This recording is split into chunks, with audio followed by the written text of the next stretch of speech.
We're parents, teachers, and educators, and like you, we're passionate about restoring our culture for Christ. This is Veritas Vox, the voice of classical Christian education. Welcome to Veritas Vox, the voice of classical Christian education. I'm Lexi Detweiler. My husband and I, Marlon Detweiler, founded Veritas Press, and we have had an incredible journey, never expecting to be where we are today, with Veritas having an online school and students and teachers, I should say, all over the world. And you know, when we started this, when our boys were little, and we were homeschooling and then started classical Christian schools, we never expected to see what's happened with Veritas. And along the way, my children grew up. We have 4 sons. I had 4 children in less than 5 years. So they're stair steps. They're all in their 30s now. 3 of them are married and 2 of them have children. I have 5 grandchildren. Lexi Detweiler is with me. She is the wife of my second son, Travis, and she is also what I call a gift from God, the best daughter-in-law anybody could ever have. But she's becoming quite the expert in homeschooling. They own their own company, and she also does some work for Veritas. And so she's quite busy. And I wanted to have her on today because one of the big things that I see is so many people, particularly this generation, where they might have seen other families that homeschooled. They might have even been homeschooled themselves. And they're like, I will never, ever, ever homeschool. And now I'm really laughing because I'm watching my grandchildren be homeschooled, another son starting a classical Christian and daughter-in-law starting a classical Christian school. And I just wanted to have Lexi here to talk. Well, one, I wanted to tell you about her family, and then also kind of her journey, because she did say she'd never homeschool. And so it's just kind of a fun journey to have watched and have gotten to kind of go along on. So Lexi, introduce yourself. Thanks, Laurie. Yes, I'm married to Travis, which is her 3rd son. And we have 3 kids. Ava, You're awesome. Yes, I think they're awesome too. No, they're really awesome. So Ava is 8, Oliver is almost 6, and Lucy is 4. Along with the kids, we also have animals at our house. I call it like kind of a homestead of sorts. So we have 2 dogs, a cat, a pig, some chickens, and a lizard, who is the easiest one. We used to have ducks. And we used to have ducks at a time, but they were too messy, and we didn't really like the duck egg. So we actually gave them to somebody who does love ducks. And anyway, we have a very busy house, and I don't think it could be that lively without homeschooling. I feel like our house would be so quiet if I sent the kids to school. It would be so clean, but there would be no life in the house. So as many of you can probably imagine who are homeschooling, that your house is probably full of life. That's how I like to think of it, because that's how I get through the mess, because it is definitely messy, but that's not what's important. So when we first had kids, I said I was never going to homeschool, because myself, I went to Catholic school, kindergarten through 12th grade, and I was just used to the school system. It was a private school, so it wasn't public school. So of course I was never sending them to public school, is what I told my husband. But I was also never going to homeschool. And one of my biggest reservations was because I didn't think I was qualified to homeschool my kids. And I really do care about education. And more than qualified, by the way, but I was good at school, but I never saw myself as a teacher. I could never communicate with kids. I thought I'm not really a kid person per se. that was before my kids were a little bit older. So you don't know what you don't know, or you don't know until you actually dive into it and start doing it. But those are some of my reservations. I also thought my kids really need to be social, and homeschooling them is going to limit their social interaction. I'm going through everything that I thought was wrong with homeschooling first before I tell you about how I realized I was wrong about so many things. Other than that, there were parts of my childhood that took place at school that I thought they're going to miss out on this. And a lot of that, as I listed them in my head, was more of the social aspect of school. You know, it's like a cultural thing where everybody's used to like the lunchroom and the recesses and the going to football games, like those types of things that as a culture everybody's familiar with, that I realized my kids are not going to get that experience at all. But I've learned that that's just not true. And everything that I thought about homeschooling was incorrect. What was pivotal in your thinking that kind of, I got to watch this, but what really changed what you were thinking? Well, we originally had sent Ava, my oldest, to a Montessori school for preschool, which was great. She didn't love going, but when she was there, she was fine. No, she did She not. would cry every time we sent her to school. It was horrible. Yes, but I'm also not a quitter. So for That's me, right. I was like, well, we just have to send her. Mhm. We even if she's crying, we can't give up. We paid for the whole school year. She has to go until the school year's over. So we did finish out the school year. Then it came time for kindergarten, and I didn't love any of the kindergarten or any of the schools around our area. I wasn't going to send her to public school. So we really sat down and talked about it. And I do love the curriculum at Veritas. I love the classical aspect of teaching kids to their abilities and how they best learn. I was looking for a Christian-based homeschool curriculum. And I mean, Veritas is that, of course. So when it came down to it, there was really no other options. That's what I wanted to do. I really looked into it, and having worked at Veritas and having seen other parents go through it and working as an academic advisor, that helped me to know the curriculum a little bit better. So that was very helpful for me. And know that it is possible for a parent to teach that, because it did seem a little bit more rigorous to me than going to any other private school in the area. So we did start Ava in kindergarten, was it 3 years ago? Yeah. With Veritas homeschooling at home. And I had two younger, I had Oliver and Lucy, who were 1 and 3 at the time. So let's just say it did not go smoothly, but I did learn so much about myself and about my kids that first year. So I don't regret anything.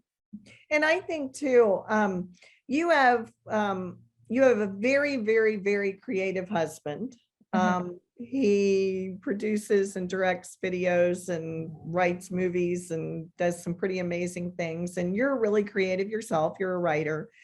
And I looked at your children, and, as an educator watching them, I always knew that Travis, that's her husband's name, never really, when he was in a classical Christian school, which was wonderful, that wasn't the way he learned, right? Like that just wasn't who he was. And I looked at Ava and saw her the same way and thought, my biggest fear for her, because she was reading early, she's creative, and she was the first grandchild, was, oh my goodness, I just don't want her. And she hated going to school every day, and what I just was so fearful for is, oh my goodness, this child is so creative. Both her parents are creative. I don't want that love of learning, because she really did have a absolute, thirst for learning. She loved books being read to her. She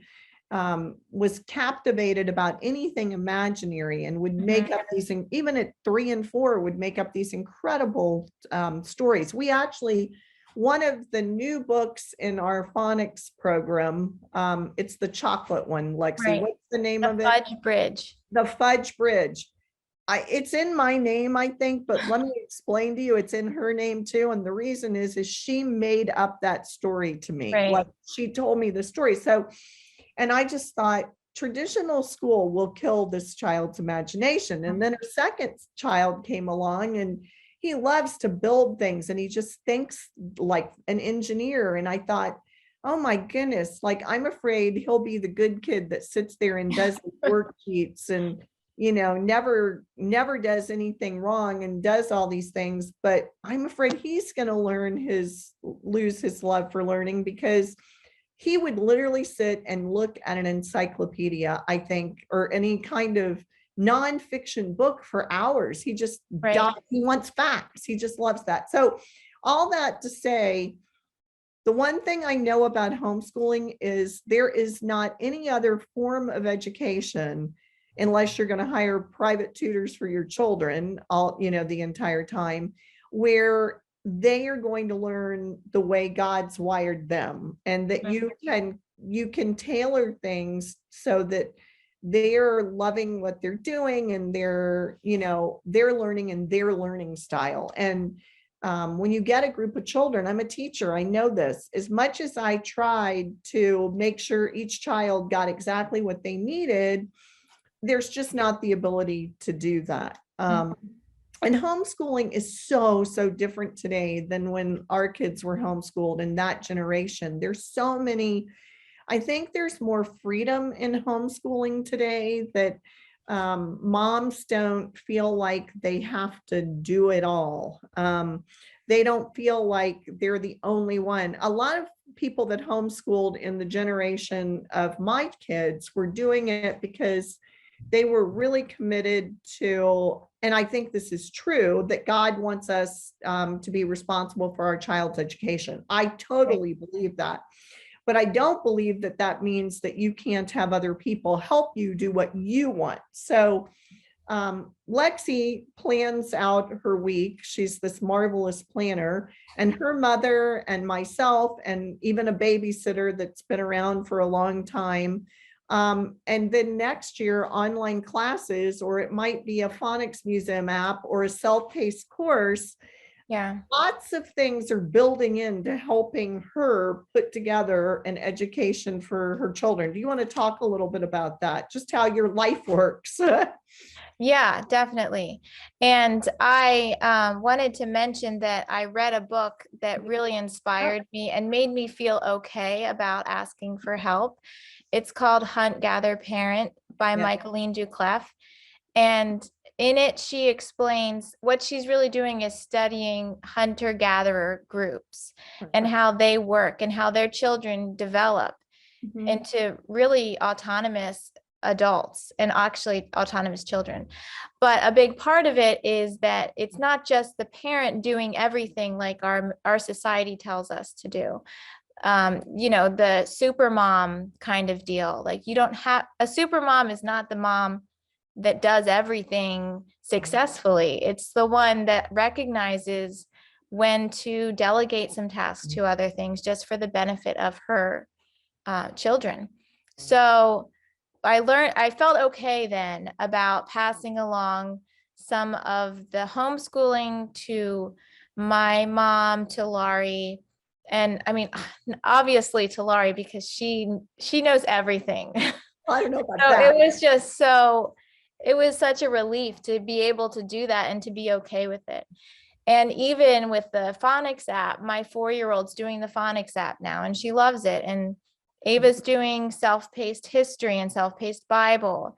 And it teaches it so much better than I could ever teach it. I'm even learning from it because sometimes I'll sit down and do it with her.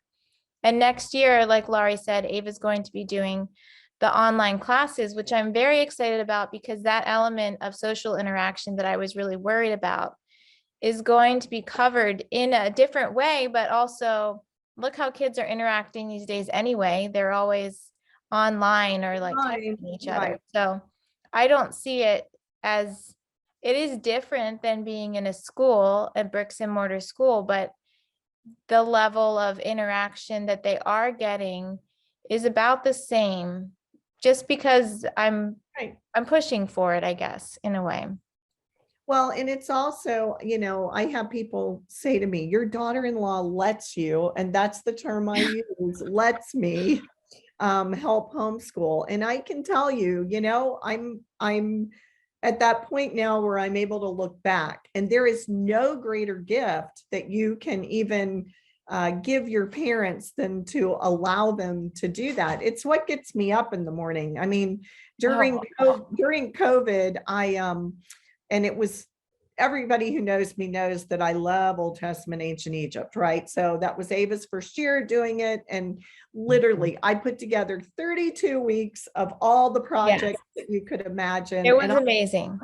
I had more fun doing that. I'm already starting on next year's, it's kind of like my thing. But one of the things that Lexi does well, and I credit her family with this, is she gets generational thinking. And so her children really do understand the importance of family and how they work together. And even when her grandparents are still alive. So my grandchildren's great grandparents on Lexi's side are alive. And when they were little, I mean, Ava and Oliver in particular know more Bible songs and old hymns because their great grandmother, Mima, who, if you want somebody to pray for you, let me explain, you want a woman to pray for you.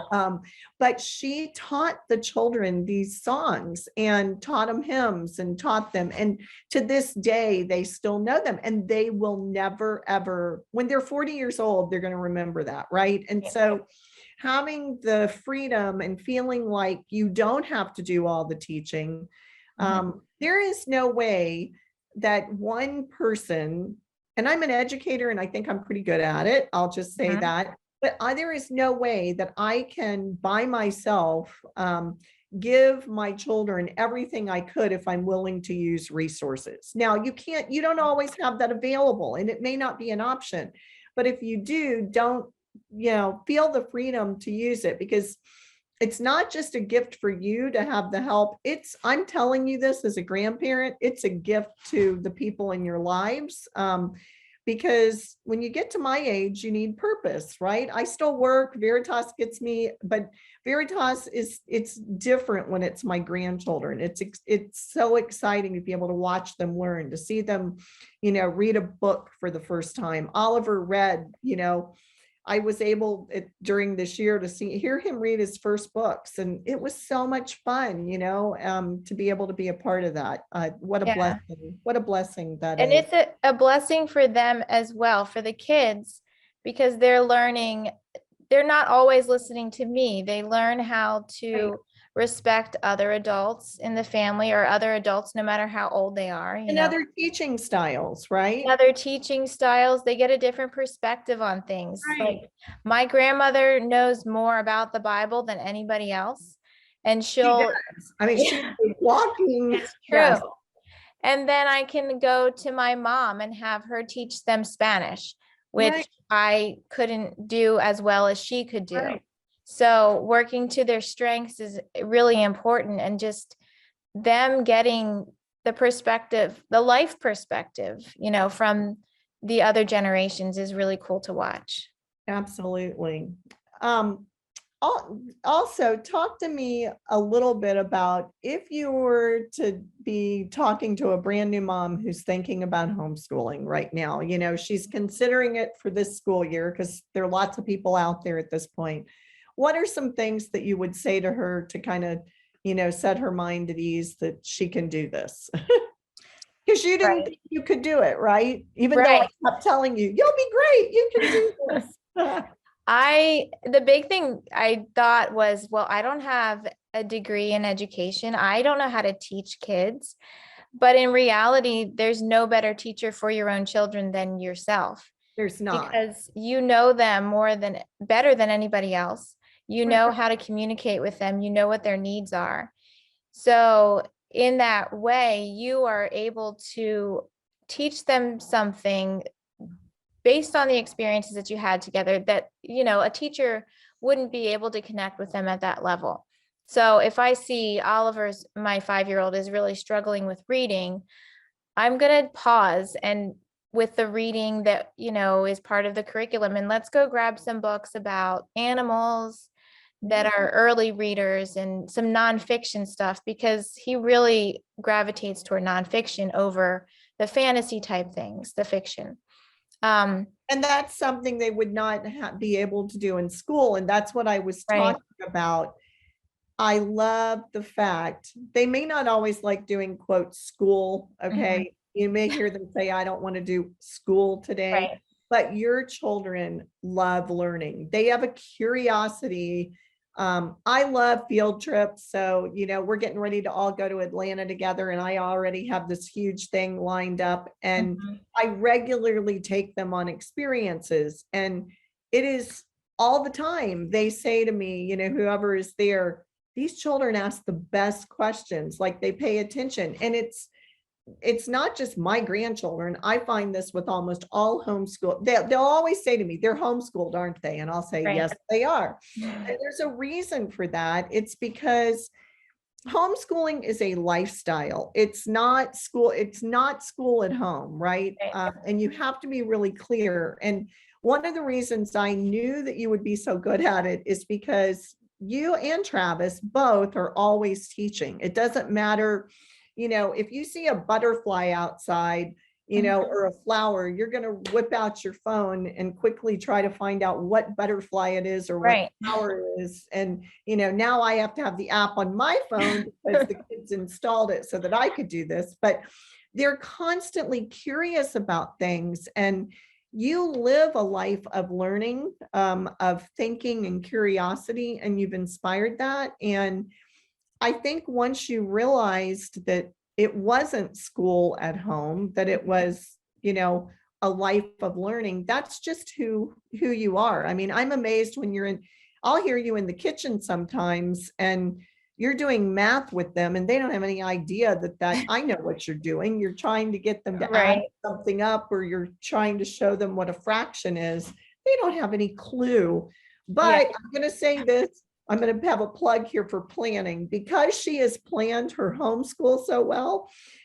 She's able to do this because she finds places that she can bring in what I call real life, and turn it into a learning experience, right?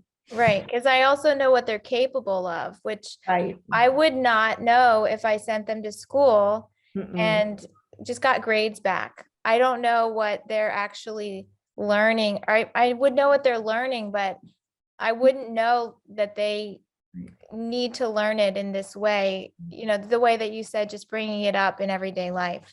Or, I can't think of an example right now, but just pointing things out that maybe we read in a book or that we've learned in history. We always have fun with the names, just the funny names in history. They just think it's hilarious. And maybe one time we had a toga party because now we're doing New Testament Greece and Rome. So bringing the things to life, the subjects to life, is really important to me, and expanding it across other subjects instead of just keeping it, okay, we're done with history, we're going to check it off our list. We're going to combine them to show you how it works in real life. And I think that's really cool, which I couldn't do. I feel like you wouldn't have time to do it in a real school, because you have to get through the curriculum and then you have to do the homework after school. And by that time, the kids are burnt out. But I think that's something too. It was, I was just doing a teacher interview last week, and one of the things that hit me is the woman that we were interviewing, she had come out of a Christian traditional school, and she said, it really hit her. She was probably, I'm going to guess, in her mid-40s. And she said, it really had hit her that these children were spending more time with her than they were with their own parents. And she said, I'm really blown away that people, as I sit and really think, she had a child now, right? So having your own children makes you think about things that you didn't think about before. But when you really think about it, if you have your child in school and you're not teaching them, they spend more time with the person that is teaching them than all year than they do with you. And that's kind of, I don't know, as I think about it, it's kind of scary. And it's also, there is no way that that person can be as in touch with them as you are and know what their needs are. There just isn't. Yeah. At the same time, having expertise, there is no way I was teaching calculus to my children, right? That was not happening. And even now, you know, when even with just having a kindergartner or a second grader, I would always rather Lexi teach English because, you know, that's her love. Language is her love. And she's a writer. So she's going to do a much better job. I don't care that I've taught it for 20 years. She is going to do a better job at inspiring her kids to love English. Now, when it comes to reading, I think, you know, I feel like that's my expertise. So I know I have things to give them that she might not even, right? Not that she can teach, but those are the places for me to help. So using online classes, using other people in your life that are experts to give them that experience is just a really, really good thing to do. Right. Is there anything else you want to add to this conversation about your journey of now loving homeschooling in a way? Yes, and this is specifically for the new homeschool moms. It's just to remember that it's okay to have a bad day. Oh, yes. And it's okay for kids to have a bad day. Maybe you wake up and you are ready to roll because you have this great lesson planned for the day. And I've done this so many times where I stay up late at night. I've planned a way to do the lessons that isn't worksheets all day, that is watching educational videos and doing projects just to teach the lesson. And I thought it was just a great idea. Like the operation thing that you do with the grammar, with words. No, what yeah.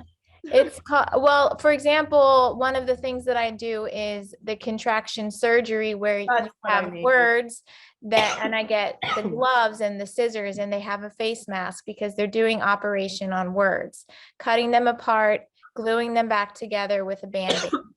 And they love it. But that's an example of one time they did love it. And I'll do other similar things like that. Stay up late preparing the lesson. And the next day they are just not having it. They wake up in a bad mood. They don't want to do school. There's screaming, crying. And it's frustrating for you as the parent when you've spent all this time getting ready. But that's when, rather than push through it, you just need to recognize, okay, they're having a bad day today. Sometimes I have bad days. Kids have bad days too.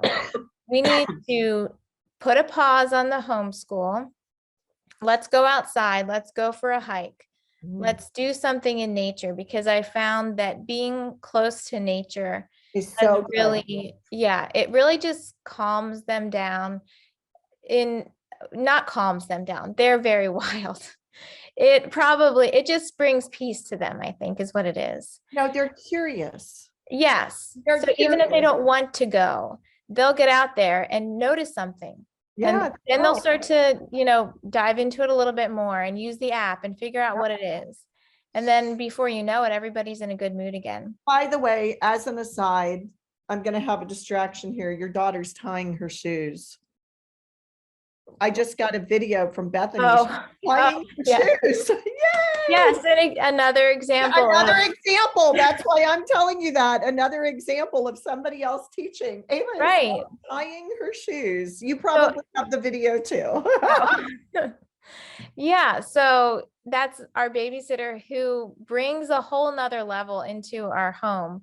Just the stuff that she's able to teach. So good with kids. And the way that she can connect with them because she's younger. So she's kind of like a peer to them who can teach them about things like that, things, that I lose focus on because I'm so busy about the school year. Exactly.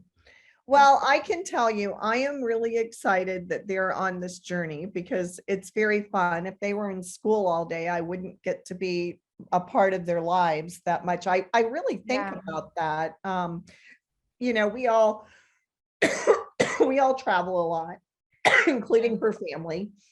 And my son has a pretty flexible schedule in the sense that it changes all the time because of what he does. And I can't imagine if you had to have them at school, at 8 o'clock in the morning and then have them ready to go to bed.